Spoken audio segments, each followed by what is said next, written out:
Hello students, welcome to our channel. आज के इस वीडियो में मैं आप लोग को पढ़ाने वाला हूं माइक्रो इकोनॉमिक्स से यूनिट नंबर 3 जिसका नाम है इम्परफेक्ट कंपटीशन।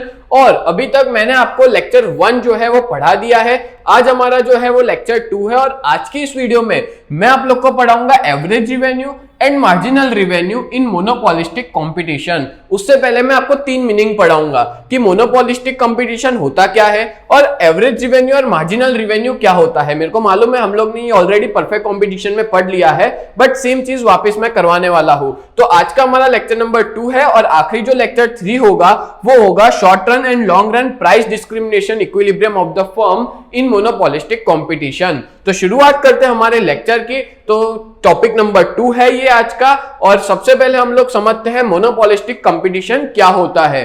तो देखो, मोनोपोलिस्टिक कंपटीशन यानी कोई भी ऐसा मार्केट जहां पे परफेक्ट कंपटीशन और परफेक्ट मोनोपोली दोनों साथ में एग्जिस्ट करती हो, को एग्जिस्ट, वैसे मार्केट को हम लोग क्या कहते हैं? मोनोपोलिस्टिक मार्केट कहते हैं। देखो यहाँ पे मैं आपको बढ़िया सा एग्जांपल देता हूं। इसमें हम लोग मोबाइल फोन्स का एग्जांपल ले सकते हैं। जैसे फॉर एग्जांपल ये हो गया आईफोन हो गया, ये जो आसूस का फोन हो गया, ठीक है, वन प्लस हो गया, सैमसंग हो गया। ये सारे फोन में आप एक चीज ये देख सकते हो कि जैसे आईफोन है तो आईफोन की ना एक तरह से समहाउ मोनोपोली भी है और मार्केट के अंदर उसको कंपटीशन भी फेस करना पड़ता है। सेम चीज सैमसंग है, सैमसंग के कुछ फोल्ड वाले फोन आते हैं और ऐसे बहुत से फोन है जिसकी मोनोपोली है। उसका जो कैमरा आता है सैमसंग की, उसकी मोनोपोली है, बट सामने उसको ये सारे फोन से कंपैरिजन किया ही जाता है और इन सबके साथ उनको कंपटीशन करना ही पड़ता है।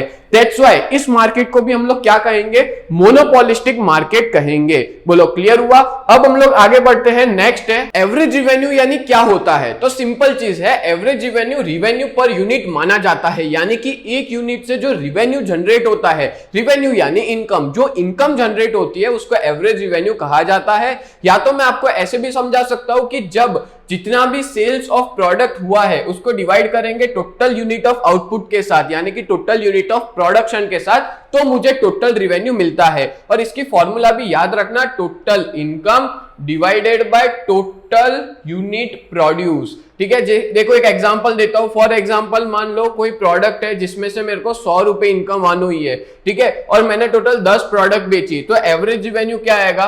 10। यानी कि एक प्रोडक्ट से मेरा जो एवरेज रिवेन्यू है वो कितना जनरेट होगा? 10 रुपीज जनरेट होगा। ठीक है, आपको एक और बात बता दूं कि एवरेज रिवेन्यू ही बहुत बार क्या होती है? प्राइस होती है, यानी कि मार्केट में वो 10 रुपए में बिक रहा है तो वही प्राइस है और वही हमारा एवरेज रिवेन्यू है। दूसरा एक एग्जांपल देता हूं, तो total income of the firm, एक फर्म है, एक बिजनेस है जो बेच रहा है 10 यूनिट 100 रुपए में, ठीक है, तो सिंपल चीज है, इसका एवरेज रिवेन्यू कैसे होगा? तो टोटल उसकी इनकम कितनी हुई? तो भाई 100 रुपए, और उसने कितने यूनिट्स बेचे या प्रोड्यूस किए? तो भाई 10 यूनिट, तो उसका एवरेज रिवेन्यू क्या बैठेगा? 10 रुपए बैठेगा। तो ये कंसेप्ट होता है एवरेज रिवेन्यू का, मतलब कि एक ऐसी एवरेज कि हमको एक यूनिट बेचने पे कितना प्रॉफिट हो रहा है, कितनी इनकम जनरेट हो रही है। ठीक है, नेक्स्ट आगे बात करें तो number 3, what is marginal revenue? तो मार्जिनल रिवेन्यू यानी आप एक सिंपल चीज समझना, मार्जिनल वर्ड को ना आप याद रखना एडिशनल। एडिशनल मतलब होता है एक्स्ट्रा। जब मैं एक एक्स्ट्रा यूनिट प्रोड्यूस कर रहा हूं तो उस पे जो रिवेन्यू जनरेट होता है उसको हम लोग क्या कहते हैं? मार्जिनल रिवेन्यू कहते हैं। यानी कि change in the revenue due to change in output, यानी कि मेरी इनकम बढ़ रही है एक यूनिट ज्यादा प्रोड्यूस करने से, उसको ही मार्जिनल रिवेन्यू कहते हैं। आउटपुट यानी प्रोडक्शन।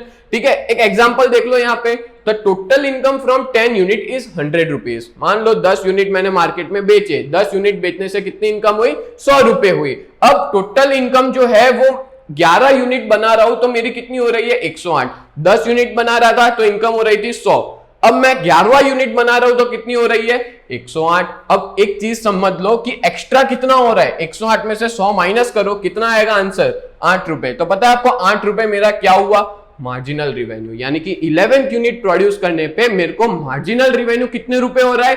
8 रुपए। यानी सिंपल चीज है, कोई भी जगह पे एक्स्ट्रा प्रोडक्शन करता हूं और मेरे को जो एक्स्ट्रा रिवेन्यू मिलता है, एडिशनल रिवेन्यू मिलता है, उसको हम लोग मार्जिनल रिवेन्यू कहते हैं। आप लोग अभी के अभी प्ले स्टोर से हमारी ऐप को डाउनलोड करो जिसका नाम है UGT, और इस ऐप पे हम लोग आपको प्रैक्टिकल सब्जेक्ट्स पढ़ाएंगे जिसमें बहुत ही रिजनेबल कॉस्ट है उसकी 1999। उसमें आपको सारे रिकॉर्डेड वीडियोस मिलेंगे, आपके सारे डाउट्स क्लियर करवाए जाएंगे। अगर आप ऐप से डाउनलोड नहीं करना चाहते हो, हमारा कॉन्टेक्ट करना चाहते हो, तो इस नंबर पे कॉल करो 7202012221 और अभी के अभी हमारी बैच में ज्वाइन हो जाओ। अब आगे हम लोग बढ़ते हैं, नेक्स्ट जो है average revenue and marginal revenue in monopolistic competition. देखो मोनोपोलिस्टिक तो आपको समझ में आ गया, बट एवरेज रिवेन्यू और मार्जिनल रिवेन्यू का क्या रोल होता है मोनोपोलिस्टिक कंपटीशन में, बड़े ही ध्यान से समझाता हूं, अच्छे से ध्यान देना आप लोग। देखो मोनोपोलिस्ट मार्केट जो होता है ना, इस मार्केट के अंदर एवरेज रिवेन्यू और मार्जिनल रिवेन्यू का कर्व हमेशा डाउनवर्ड स्लोप में होता है। और एक और चीज, यहां पे जो डिमांड कर्व होता है ना, वो कैसा होता है, इलास्टिक होता है। देखो मैं आपको इसका डायग्राम भी बताता हूं, ये देखो इसका डायग्राम है जो आपको एग्जाम में बनाना होगा। यहाँ पे एक्स एक्सिस पे unit of production, Y axis पे AR एंड MR है। तो आप देख सकते हो कि इसका कंटिन्यूअस फॉल हो रहा है, कंटिन्यूअस वो गिर रहा है, डाउनवर्ड्स है, मतलब अपवर्ड से डाउनवर्ड्स की तरफ। यानी कि हम ये कह सकते हैं जैसे जैसे प्रोडक्शन बढ़ रहा है हमारा रिवेन्यू क्या होता जा रहा है, कम होता जा रहा है।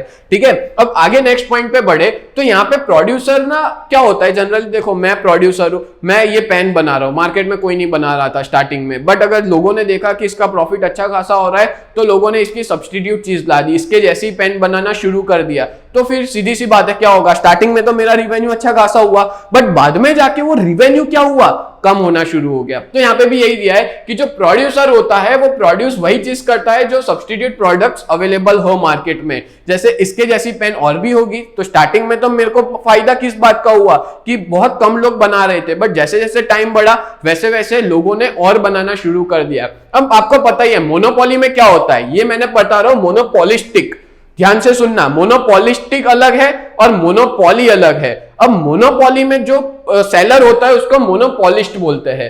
ठीक है, अब ये जो मोनोपोलिस्ट होता है किसमें, ये मैं बात कर रहा हूं मोनोपोली की, याद रखना यहां पे मैं बात कर रहा हूं किसकी, मोनोपोली की। मोनोपोली के अंदर मोनोपोलिस्ट होता है वो वही प्रोडक्ट प्रोड्यूस करता है जिसका सब्स्टिट्यूट है ही नहीं, और मोनोपोली के अंदर मार्केट में सब्स्टिट्यूट हो भी नहीं सकता अवेलेबल। जैसे एग्जांपल दूं इंडियन रेलवे, क्या इंडियन रेलवे का कोई सब्स्टिट्यूट है हमारे पास, क्लोज सब्स्टिट्यूट? जैसे मैं मान लो रिलायंस, टाटा या आदित्य बिरला की क्या ट्रेन में जा सकता हो, नहीं। टाटा की ट्रेन है, नहीं। तो ये क्या रीजन है कि भाई मेरे पास एक ही ऑप्शन है, क्लोज सब्स्टिट्यूट क्या अवेलेबल है इंडियन ट्रेन के अलावा, नहीं। तो यही लाइन देके रखी है कि मोनोपोलिस्ट को ना कोई तरह का सब्स्टिट्यूट मार्केट में नहीं देखना पड़ता, जबकि जो मोनोपोलिस्टिक होता है, इस कंसेप्ट की बात कर रहा हूं, मोनोपोलिस्टिक कंपटीशन मार्केट होता है, उसमें एवरेज रिवेन्यू और मार्जिनल रिवेन्यू हमेशा नेगेटिव जाता है। स्टार्टिंग में तो वो क्या होता है, डाउनवर्ड्स की तरफ जाता है, बट बाद में जाके वो क्या हो जाता है, नेगेटिव हो जाता है। यानी यहां पे मोनोपोलिस्ट की बात थी, यहां पे बात की गई है मोनोपोलिस्टिक की। अब मोनोपोलिस्ट यानी कि ये बात की है मोनोपोली की यहां पे, और यहां पे मोनोपोली की बात की गई है कि मोनोपोली के अंदर कैसा होता है कि जो स्लोप होता है वो डाउनवर्ड स्लोप होता है, बट यहां पे स्लोप कैसा है, नेगेटिव है। यानी आगे चल करके ये पूरा नेगेटिव हो जाएगा, वो इस तरह से पूरा स्लोप हो जाएगा नेगेटिव में, क्योंकि यहां पे मार्केट में बहुत ज्यादा क्लोज सब्स्टिट्यूट अवेलेबल है। और जो डिमांड कर्व है ना वो भी कैसा है, इलास्टिक है, बिकॉज यहां पे जो कंपिटिटिव ग्रुप है वो ज्वाइंटली एग्जिस्ट करते हैं और वो लोग वही प्रोडक्ट बनाते हैं जिसका सब्स्टिट्यूट अवेलेबल है। मतलब कि मान लो मैंने ये पेन बनाई तो इसके जैसा जो सब्स्टिट्यूट होगा वैसा ही मान लो एक मेरा कंपटीटर बनाने लगा, सेम टू सेम, खाली इसकी शेप बदल दिया। ठीक है, पकड़ने का वो ग्रिप ला दी यहाँ पे, बस फर्क उतना कर दिया, उसने मार्केट में बेचना चालू कर दिया। तो क्या होगा, उसकी इफेक्ट क्या मेरे को पड़ेगी? हाँ पड़ेगी। स्टार्टिंग में नहीं पड़ी क्योंकि मैं अकेला था और एक दो और थे, बट धीमे धीमे नंबर ऑफ प्रोड्यूसर सेलर बढ़ते गए और मेरा जो मार्जिनल और एवरेज रिवेन्यू था वो क्या होता गया, कम होता गया। बोलो क्लियर हो रहा है आपको? तो मोनोपोली में कैसी सिचुएशन थी कि AR और MR कर्व का डाउनवर्ड स्लोप था और वहां पे डिमांड इनइलास्टिक थी, जबकि यहां पे कैसा है, क्योंकि वहां पे सब्स्टिट्यूट प्रोडक्ट नहीं थी। ये मैंने बात की मोनोपोली की। देखो यहाँ पे आपको दोनों चीज कंपेयर करके बतानी है, मोनोपोली भी बताना है, मोनोपोलिस्टिक भी बताना है। मोनोपोलिक मार्केट में कोई तरह की कंपटीटर है ही नहीं, इंडियन रेलवे का कोई कंपटीशन ही नहीं है, दैट्स व्हाई लोगों को सेम प्रोडक्ट खरीदनी पड़ेगी। वहां पे एवरेज रेवेन्यू और मार्जिनल रेवेन्यू डाउनवर्ड होता है, बट इसमें क्या होता है, नेगेटिव हो जाता है। क्यों नेगेटिव? क्योंकि धीमे धीमे और भी लोग ऐसी पेन या मान लो मोबाइल फोन है तो वैसे मोबाइल्स बनाना शुरू करते हैं,